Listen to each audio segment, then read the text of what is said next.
Good morning students, welcome to Chennai IAS Academy. பார்த்தீங்கன்னா நம்மளோட YouTube சேனலில் வந்து ஒவ்வொரு யூனிட் வைஸ் நம்மளோட டிஎன்பிசி சிலபஸ் வைஸ் ஒவ்வொரு யூனிட்டுக்கும் ப்ரீவியஸ் இயர் கொஸ்டின்ஸை டிஸ்கஸ் பண்ணிட்டு அப்படியே டெய்லி ஒவ்வொரு வீடியோஸை போட்டு வரோம். அதில் நமக்கு இன்னைக்கு பார்க்க போகிற டாபிக் பார்த்தீங்கன்னா எக்கனாமிக்ஸ்.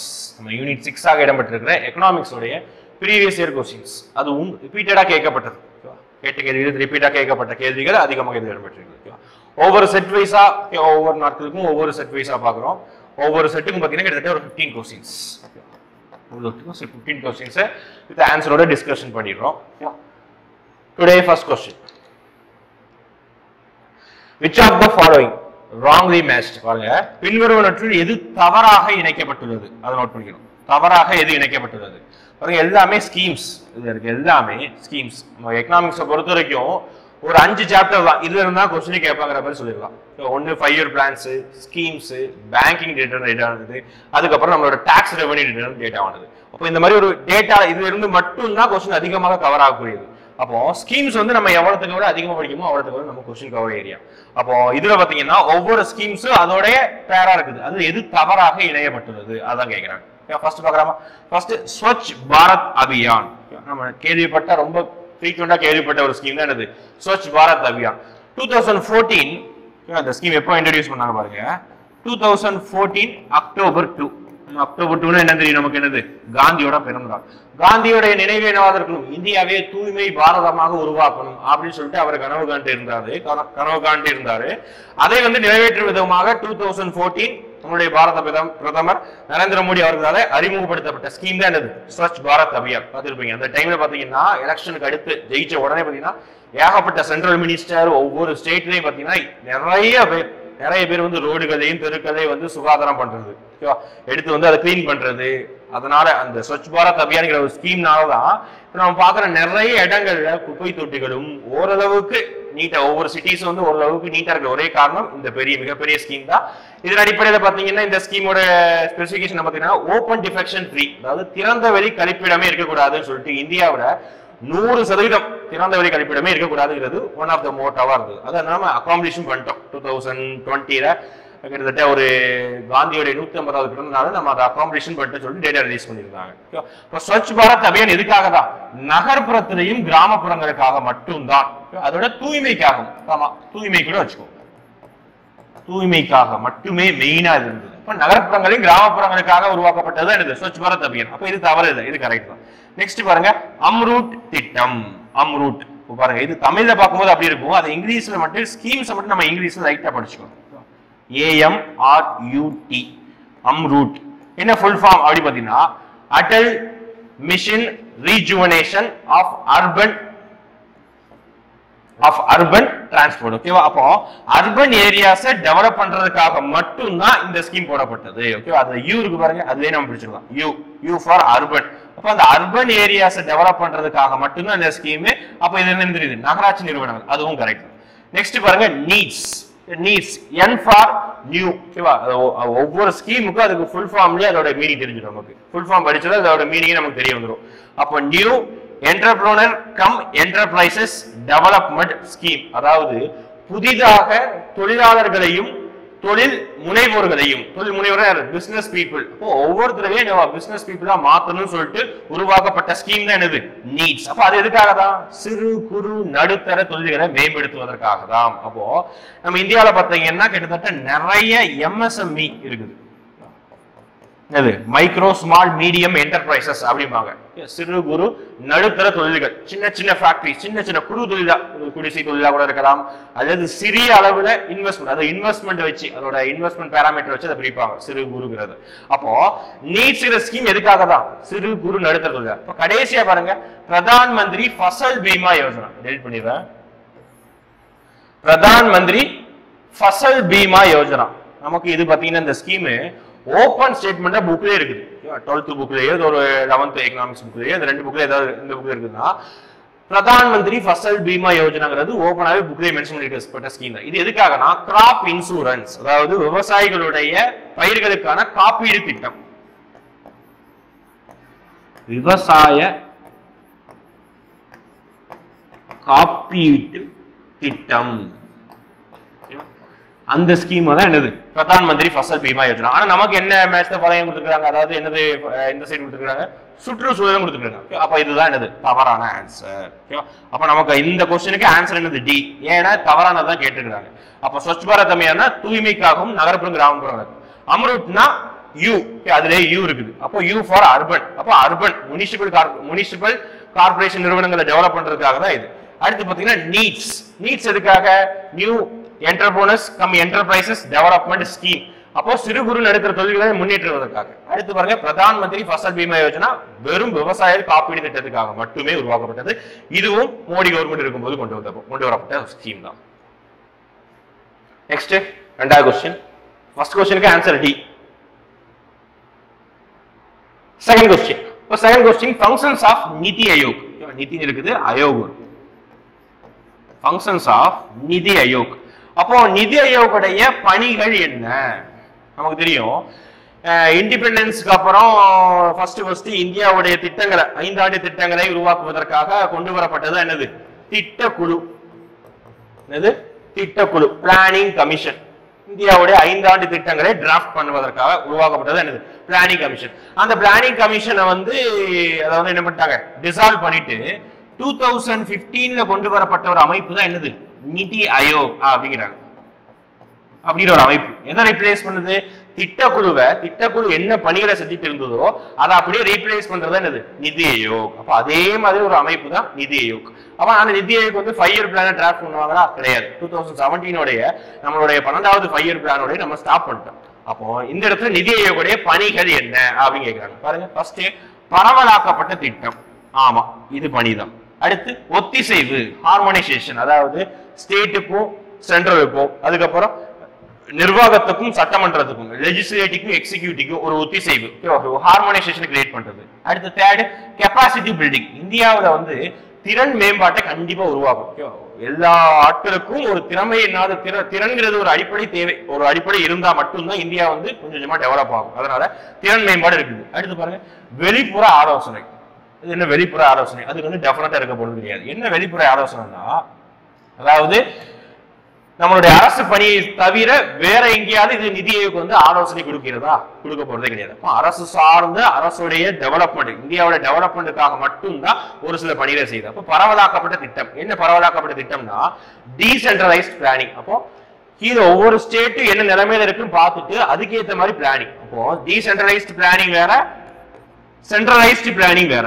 மையப்படுத்தப்பட்ட திட்டம், மையப்படுத்தப்பட்ட திட்டம். அது என்ன மையப்படுத்தப்பட்ட திட்டம்னா இதை ஃபாலோ பண்ணதுதான் பிளானிங் கமிஷன், திட்டக்குழு. பரவலாக்கப்பட்ட திட்டத்தை ஃபாலோ பண்றதுதான் யாரு? நிதி ஆயோக். அப்ப நிதி ஆயோகோட மெயின் ஃபங்க்ஷன் என்னதுதான்? பரவலாக்கப்பட்ட திட்டம் தான். ஒத்திசைவுனா ஹார்மோனைசேஷன், 2 பேரும் இணக்கமா போங்கிறது ஒரு அட்வைஸ் மாதிரி சொல்றது. அது போக திறன் மேம்பாடு. அதுக்கப்புறம் அப்ப ஆப்ஷன் வந்து இப்போது இந்த கொஸ்டினுக்கு ஆப்ஷன் 3, ஆப்ஷன் வந்து சி 1 2 3. அப்போ இந்த 3 மட்டும் இதோடைய ஃபங்க்ஷனா? அப்படி கிடையாது. நிறைய இண்டெக்ஸ் ரிலீஸ் பண்றாங்க. அது போக இந்தியாவுக்கு நிறைய ஒரு சில பிளான், இப்போ ரீசெண்டா கொண்டு வந்த ஆயுஷ்மான் பாரத் மிகப்பெரிய ஸ்கீம். அந்த ஸ்கீம் எல்லாம் யார் தான் கொண்டு வந்தது? நிதி ஆயோகோட டிராஃப்ட் அடிப்படையில் தான் கொண்டு வந்தது. அப்போ செகண்ட் கொஸ்டினுக்கு answer C. Next third question.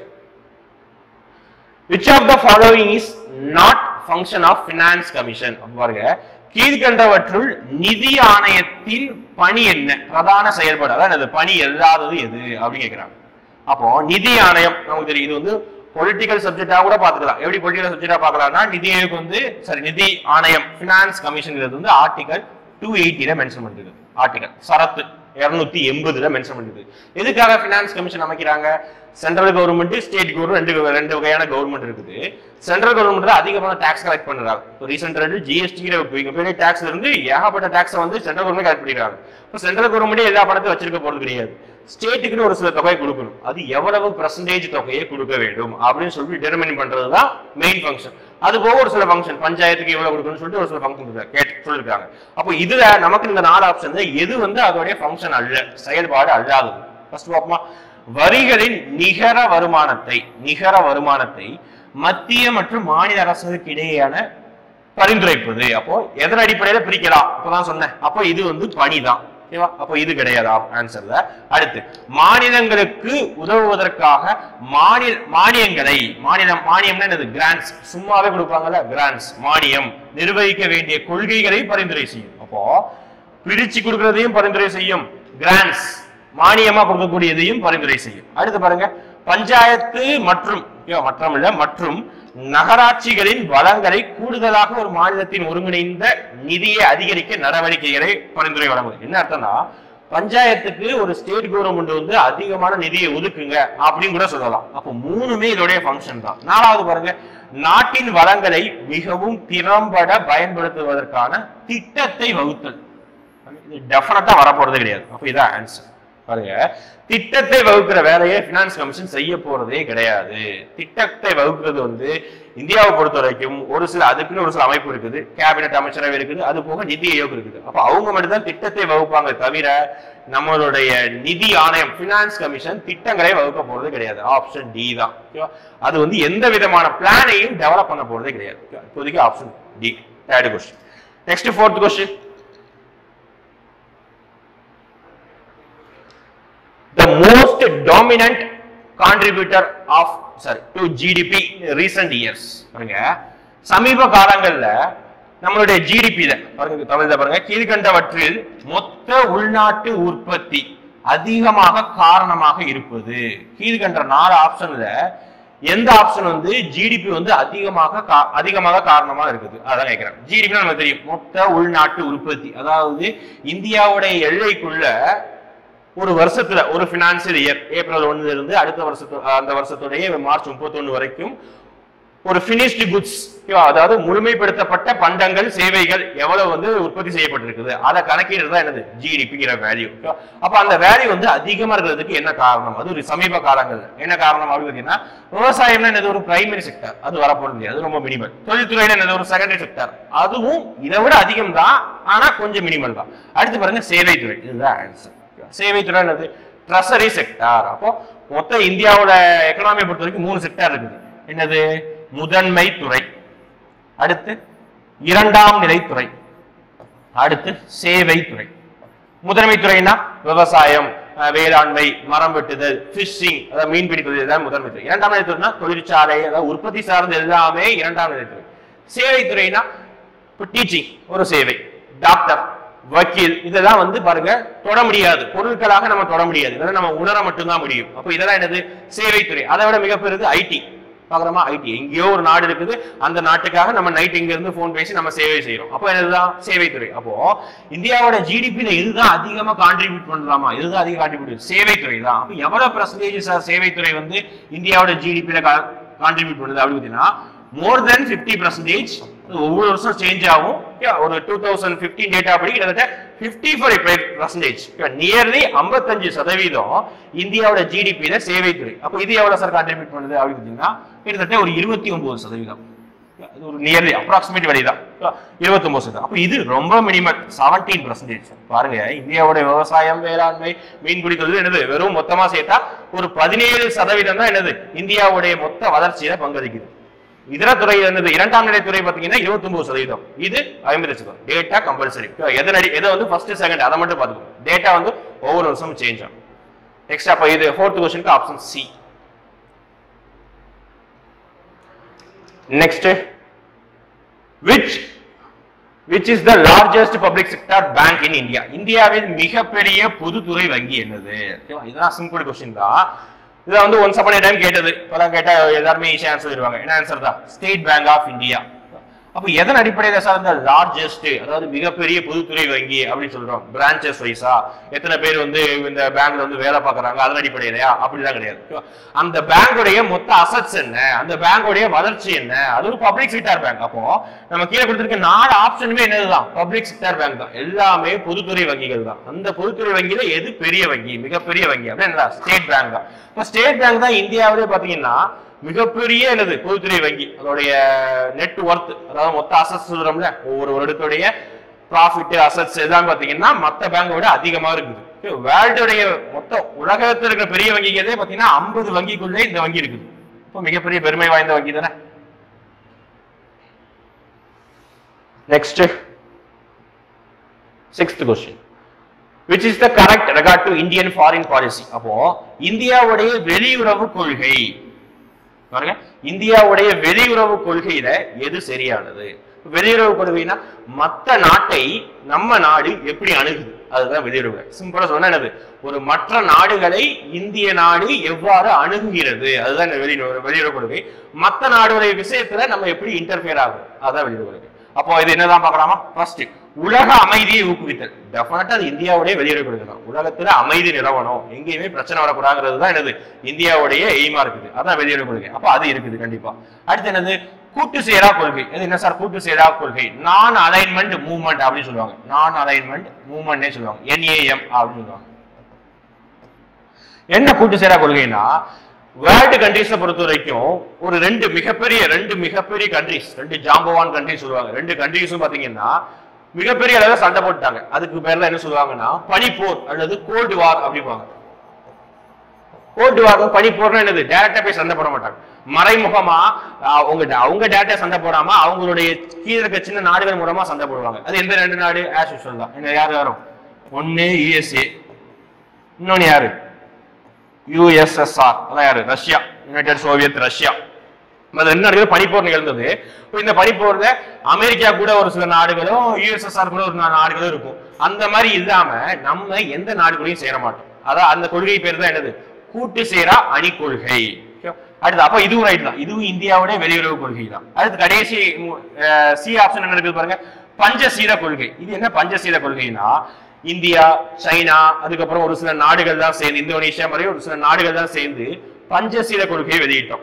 Nehru அவர்கள் பிரைம் மினிஸ்டரா இருக்கும்போது பஞ்சசீல கொள்கை. இது என்னன்னா, மற்ற நாடுகளுடைய உள்நாட்டு விஷயங்களை தலையிடக்கூடாது, மற்ற நாடுகளுடைய பொலிட்டிக்கல் அஃபேர்ஸ்ல நம்ம தலையிடவே போறது. இந்த மாதிரி ஒரு 5 கொள்கைகளை வச்சிருப்பாங்க.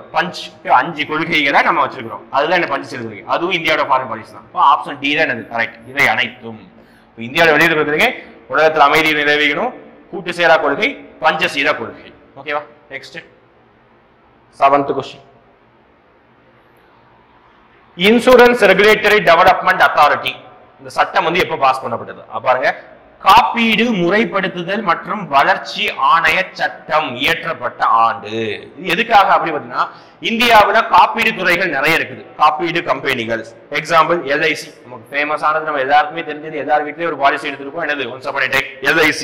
அப்போ LIC ஒரு என்னது, LIC என்ன பண்றதுக்கு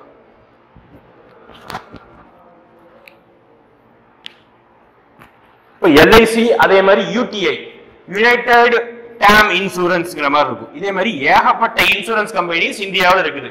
அப்போ எல்லா கம்பெனிஸையும், அதாவது எல்லா இன்சூரன்ஸ் கம்பெனிஸையும் ரெகுலேட் பண்ணுவதற்காக, முறைப்படுத்துவதற்காக, ஒரு சில ஃபேக் கம்பெனிஸ் உருவாயிடக்கூடாது, அதோட லைசன்ஸ் வாங்கிக்கிறதுக்காக முறைப்படுத்துவதற்காக ஒரு சட்டம் கொண்டு வரப்பட்டாங்க. என்ன இயர்? 1999.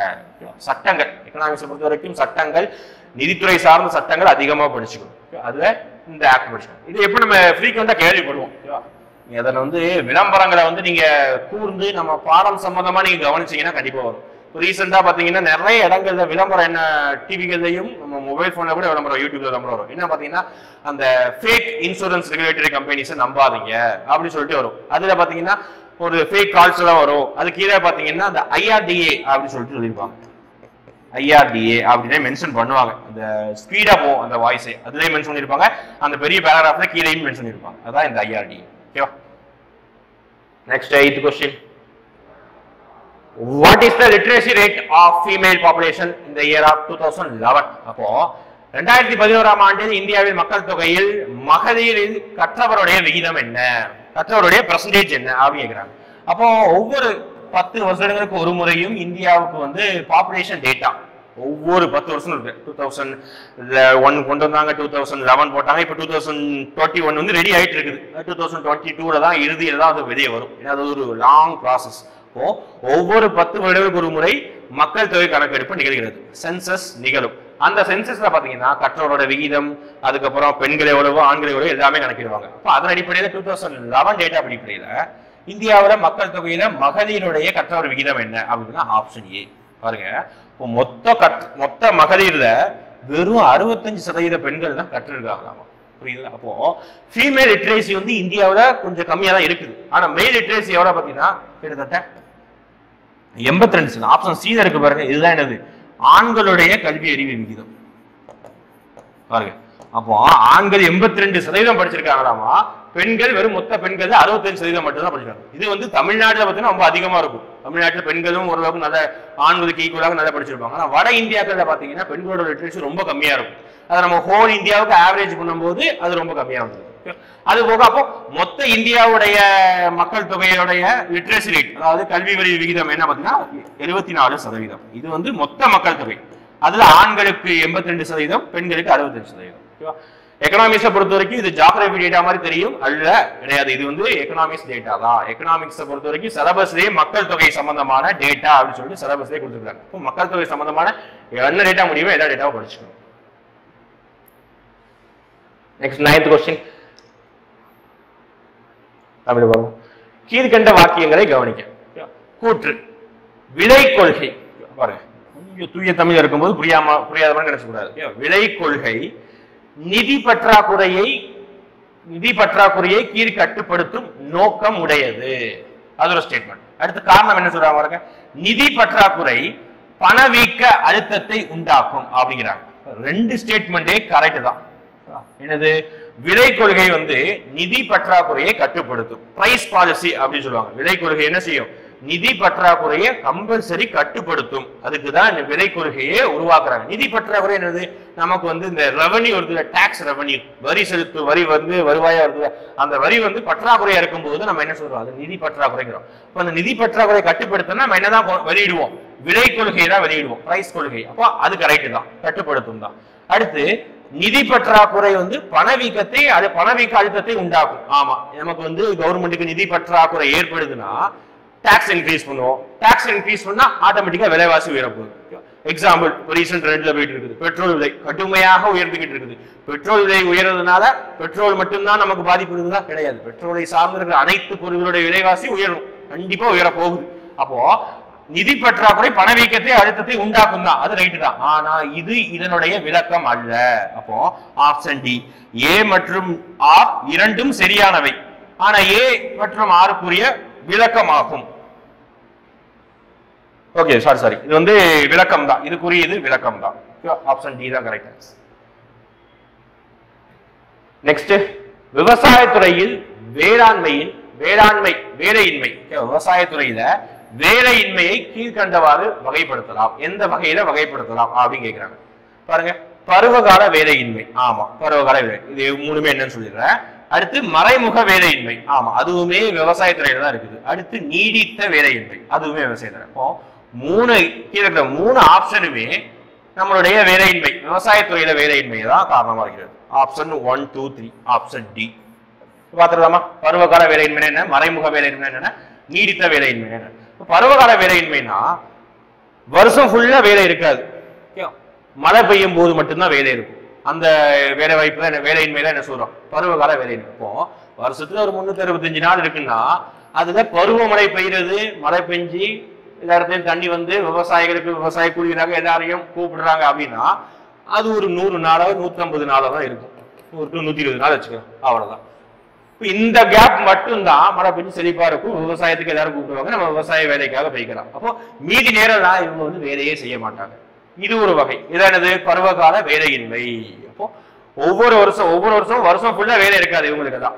ஒரு சில பருவங்கள்ல மட்டும்தான் வேலை இருக்கும், மீதி இடத்துல வேலையே இருக்காது. அதான் பருவகால வேலையின்மை. அதை விட வேற எக்ஸாம் என்ன வச்சுக்கலாம்னா, இந்த ஐஸ் விற்பாங்க தெரியுமா, சின்ன வயசுல நம்ம கிராமங்கள் தான் பார்த்துருப்பீங்கன்னா அந்த வண்டியில கொண்டு வந்து ஐஸ் எல்லாம் வித்துட்டு இருப்பாங்க. அப்போ அந்த ஐஸ் விற்பனையில பாத்தீங்கன்னா மே மாசம் மட்டும் தான் அவங்களுக்கு வியாபாரம். மீதி நேரங்கள் தான், மழை காலங்கிறது தான் என்னது ஐஸ் யாருமே வாங்க போறது கிடையாது, வேங்க கொடுக்க மாட்டாங்க ரொம்ப. அப்போ இது அது கூட எதுக்கு எக்ஸாம் சொல்லலாம். அப்போ என்னது, இது விவசாயத்துறையிலே வரும். இதே மாதிரி நம்ம நடைமுறை பார்க்குற எல்லா வியாபாரங்களையும் வரும். மே மாதங்கள்ல கோடை காலங்கள்ல மட்டும்தான் அந்த ஐஸ் விற்பனை இருக்குமே தவிர மீதி மழை காலங்கள்ல அந்த ஐஸ் விற்பனை நம்ம பார்க்க முடியாது, யாரும் வாங்க மாட்டாங்க. அவங்க வேற ஏதாவது வேலைக்கு போக வேலை இல்லாம வீட்டுல தான் இருப்பாங்க. அதான் பருவகால வேலை. அடுத்து என்னது மறைமுக வேலையின்மை அப்படின்னா இதுதான் பியூர்லி ரொம்ப விவசாயத்துறையில இருக்கு. என்ன அந்த மறைமுக வேலையின்மைனா, அதாவது ஒரு வேலை இருக்குது, ஏதோ ஒரு வேலை வச்சுக்கோங்க, ஏதோ ஒரு வேலை, அந்த ஒரு வேலைய 5 பேர் செஞ்சிடலாம். 5 பேர் செஞ்சிடலாம். ஆனா 5 பேருக்கும் 5 ஒரு நாள் செஞ்சிருக்கணும், அந்த அதுக்குரிய ஃபுல் சேலரி கொடுத்தாகும். ஆனா நான் என்ன செய்யறேன், முதல்ல என்ன செய்வாருன்னா ஒரு வேலைய அதே வேலையை தான் என்ன செய்வாங்கன்னா 10 பேர்கிட்ட கொடுப்பாங்க. 10 பேர்கிட்ட கொடுக்கும்போது வேலையும் கம்மியாகும், நாங்க முதலாளி அதுக்கு ஏற்ற மாதிரி சம்பளமும் கம்மியா கொடுப்பாங்க. அதான் என்னது மறைமுக வேலையின்மை. அப்போ ஒரு வேலையை 5 பேர் செய்யக்கூடிய வேலையை 5 பேர் செய்யக்கூடிய வேலையை 10 பேர் செய்வது. அப்படி செஞ்சா என்ன நன்மை அப்படின்னு பாத்தீங்கன்னா வேலை குறையும், அதே நேரத்துல சம்பளமும் குறையும். புரியுதா? அப்போ ஒரு நாள் ஃபுல்லா நான் வேலை செஞ்சா எனக்கு தினக்கூலியாக விவசாய கூலியாக 400 ரூபாய், எக்ஸாம்பிளுக்காக சொல்றேன், 400 ரூபாய் கொடுக்குறாங்க. அப்படி வச்சிருந்தா எனக்கு நான் ஒரு நாள் ஃபுல்லா தேவையில்லை, ஏன்னா வந்து நிறைய பேர் இந்த வேலையை செய்யறாங்க. அப்போ ஒரு 3 மணி நேரத்துல அந்த வேலையை முடிச்சுட்டு போயிடுறேன். அப்படியே எவ்வளவு தான் கொடுத்துட்டு போவாங்க? 100 ரூபாய் to 150 ரூபா தான் கொடுத்துட்டு போறாங்க. அப்போ எதுக்காக? நான் வந்து ஒரு நாள் ஃபுல்லா வேலை செய்யறேன், 400 ரூபாய் கொடுக்க போறது கிடையாது, 150 ரூபா தான். அது அப்போ இதுவும் என்னதுதான், இதுக்கு பேரு வேலையின்மை தான், மறைமுக வேலையின்மை தான். இப்போ எனக்கு ஒரு நாள் கிடைக்க வேண்டிய வேலையே எனக்கு 3 மணி நேரம் தான் கிடைச்சிருக்குது, மறைமுக வேலையின்மை. இது விவசாயத்துறையில அதிகமா காணப்படும். அடுத்து நீடித்த வேலையின்மைனா தண்ணி கஷ்டம், மழையே பெய்யல அப்படின்னா அந்த வருடம் ஃபுல்லாமா வேலையே இருக்காது. அதான் என்னது நீடித்த வேலையின்மை. ரொம்ப காலமா அந்த வேலையின்மை வந்து தொடர்ந்துகிட்டே இருக்கும். அது போக ரீசன்ட் ட்ரெண்ட்ல அக்ரிகல்ச்சர் பாத்தீங்கன்னா மெக்கனைசேஷன் என்னது அது பேர் என்ன மிஷினா மாறிட்டே இருக்குது. அறுவடை பண்றதுக்கு, நாத்து நடுவதற்கு எல்லாத்துக்குமே மிஷின் வந்துடுச்சு. இப்போ யாருக்குமே மக்களுக்கு யாருமே வேலை இல்லை. அது கூட என்ன சொல்லலாம் நீடித்த வேலையின்மை. 3மே எதுக்காக தான் வருது அப்படி பாத்தீங்கன்னா விவசாயத்துறையில தான் வருது. Next 11th question, match the following. பாருங்க, இதுக்கு வந்து நீங்க தமிழ்ல பாத்துக்கோங்க, அந்த 3 இங்கிலீஷ்ல பாத்துக்கோங்க. பருவகால வேலையின்மைனா சீசனல் அன்எம்ப்ளாய்மெண்ட், மறைமுக வேலையின்மை டிஸ்கைஸ்ட் அன்எம்ப்ளாய்மெண்ட், நீடித்த வேலையின்மை கிரானிக் அன்எம்ப்ளாய்மெண்ட். ரொம்ப காலமா வேலையின்மையாவே இருக்குது. அடுத்து மேட்ச் த ஃபாலோயிங். ஓகே, பாத்தீங்கன்னா பொறுத்துக்க. பாருங்க, இந்த 4 ஆப்ஷன் இங்க அதுக்கு ஏற்ற மாதிரி 4 ஆப்ஷனும் பொறுத்துக்கணும். இப்போ ஒரு சில டெக்னிக்ஸ் சொல்லி தந்தது, எப்படி வந்து நம்ம எக்ஸாம் வந்து கொஸ்டின்ஸ் அப்ரோச் பண்ணணும் அதுக்கேற்ற மாதிரி. இப்போ 4 ஆப்ஷன்ல தெரிஞ்சா எல்லாமே டக்குன்னு பொறுத்துக்கணும் போட்டுடலாம். தெரியாது, ஏதாவது ஒண்ணு மட்டும் தான் தெரியுது, அப்ப அதை வச்சு ஈஸியா ஆன்சர் பண்ணிடலாம். இங்க பாருங்க, இந்த கொஸ்டின் அதுக்கேற்ற மாதிரி தான் அமைஞ்சிருக்கு, எல்லா கொஸ்டின் அதுக்கேற்ற அமையாது. மதிப்பு கூட்டிய வரி அப்படின்னு சொல்லிட்டு டி ஆப்ஷன் இருக்குது. அப்ப அதுக்கு ஏற்ற மாதிரி இங்க என்ன ஆப்ஷன் தான் வரும் பாத்தீங்கன்னா மதிப்பு கூட்ட வரி என்ன ஆப்ஷன் தான் 3வது தான். விற்பனை வரி தான் மதிப்பு கூட்டிய வரி. ஆப்ஷன் டிக்கு 3. அப்ப ஆப்ஷன் டிக்கு 3 இது மட்டும் தான் இருக்குது. அப்ப ஆப்ஷன் சி தான் கரெக்ட் ஆன்சர். நான் என்ன எக்ஸ்பிளைன் பண்ணிடுறேன், இருந்தாலும் வந்து இப்படிதான் எக்ஸாம்ல வந்து ஒரு சில இடங்கள்ல மேட்ச் த ஃபாலோயிங் அப்ரோச் பண்ணிக்கணும். ஓகேவா? அப்போ ஃபர்ஸ்ட் வரி வருவாய் என்னன்னா வரி மூலமா ஒரு அரசுக்கு வருவாய் வருது, அதான் வருவாய். வரி வருவாய் வரி மூலமா வருது. அப்ப எப்படிதான் வரும்? வருங்கால வைப்பு நிதியில இருந்து வருமா? வாய்ப்பே இல்லை. வருவாயிலையும் நான் செலவு மீதான வருவாய், அதாவது இன்கம் டாக்ஸும் எக்ஸ்பெண்டிச்சர் டாக்ஸ் அப்படிம்பாங்க. நான் ரொம்ப சம்பாதிக்கிறேன்னா எனக்கு டாக்ஸ் போடுவாங்க, அது மூலமா வருவாய். அடுத்து பாருங்க, மூலதன வருவாய், கேபிட்டல் ரெசிப்ட்ஸ் அப்படிம்பாங்க. மூலதன வருவாய் இதான் என்னது? வருங்கால வைப்பு நிதி. மூலதன வருவாய் என்னது? வருங்கால வைப்பு நிதி. வருவாய் என்னது? வருவாய் மற்றும் செலவின வருவாய். அடுத்து திட்டமில்லாத செலவு. திட்டமில்லாத செலவு அப்படின்னா வட்டி தொகை. இந்தியாவோட பெரும் பங்கு வரி வருவாய் எதுக்கு போயிருது? வட்டியை மட்டுமே கெட்டதுக்கே போயிருது இந்தியாவோட வரி வருவாய். திட்டமில்லாத செலவு. மதிப்பு கூட்டிய வரி வந்து என்னது? விற்பனை வரி. Option C 2143. விற்பனை வரினா என்னது? Sales tax. வருங்கால வைப்பு provident fund PF. 12th question, arrange the following sectors in descending order. முக்கியம், descending order. தமிழ்ல வணிக சக்தி நுகர்வின் அடிப்படையில், நுகர்வின் அடிப்படையில கீழ்காணும் இந்திய துறைகளை இறங்கு வரிசையில் மேம்படுத்துங்க, வரிசைப்படுத்துங்க. இறங்கு வரிசையில அப்போ இறங்கு சக்தி அடிப்படையில, அதாவது என்னது? நமக்கு எலக்ட்ரிசிட்டி கன்சியூம் பண்றோம்னா எலக்ட்ரிசிட்டி கன்சியூம்ல எதன் அடிப்படையில்? இறங்கு வரிசையில. பாருங்க, எதன் அடிப்படையில் பார்க்கலாமா? இறங்கு வரிசையில இருந்து பெருசுல இருந்தா நம்ம என்ன செய்யணும்? சின்னதுக்கு போறோம். பெருசுல இருந்து நம்ம அப்போ இந்த 4 செக்டர்ல எது வந்து அதிகமா எனர்ஜி கன்சியூம் பண்றது? ஃபர்ஸ்ட் எடுத்தா இதுதான் தொழிற்சாலை, அடுத்து போக்குவரத்து, அடுத்து இல்லறத்துறை, அதாவது நம்ம வீடு ஹவுஸ் ஹோல்டு, 3வது இது வேளாண்மை, 4வது கடைசி தான் வேளாண்மை. அதுக்காக தான் வேளாண்மைக்கு தான் ஃப்ரீயா கரண்டே கொடுத்துருவோம்.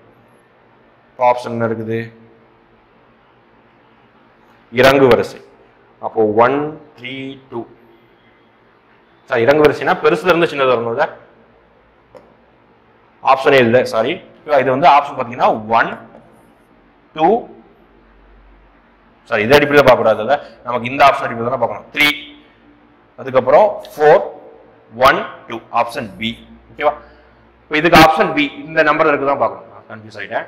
நெக்ஸ்ட் பாத்தீங்கன்னா இந்திரதனுஷ். 13th question, இந்திரதனுஷ் திட்டம் நோக்கம் என்ன? இந்த திட்டம் வந்து 2015 ஆரம்பிக்கப்பட்டது.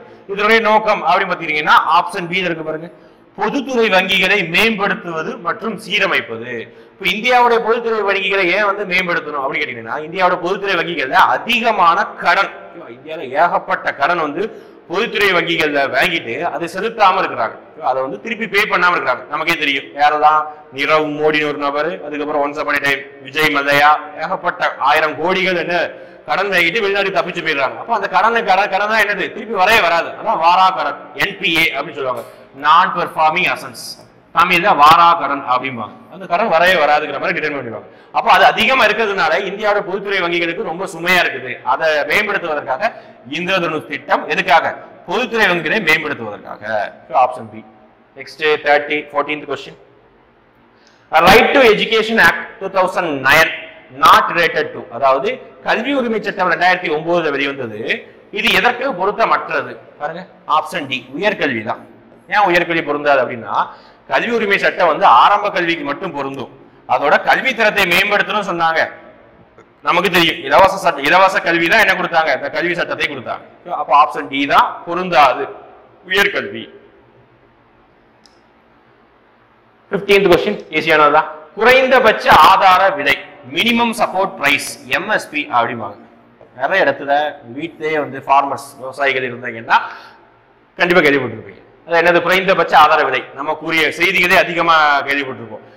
நம்ம விளைவிச்ச பொருள் வந்து மார்க்கெட்ல வந்து நமக்கு வந்து, அதாவது சந்தையில வந்து விற்க முடியல அப்படின்னா, கவர்மெண்டோடைய சேமிப்பு கிடங்கிலேயே போயிட்டு நம்ம ஒரு ரேட் அவங்களே ஒரு பிக்ஸ் பண்ணி வச்சிருப்பாங்க. அதுதான் என்னது, குறைந்தபட்ச ஆதார விலை. அப்ப நெல்லுக்கா ஒரு குவிண்டாலுக்கு இவ்வளவு, கரும்பு குறைந்தபட்ச ஆதார விலை வேற வரும். அதே மாதிரி கோதுமை, எல்லா பொருளுக்கும் கிட்டத்தட்ட ஒரு குறிப்பிட்ட பொருள் மட்டும், எல்லா பொருளும் அதாவது ஒரு 28-30 பொருட்களுக்கு மட்டும் குறைந்தபட்ச ஆதார விலை டிட்டர்மின் பண்ணி வச்சிருப்பாங்க.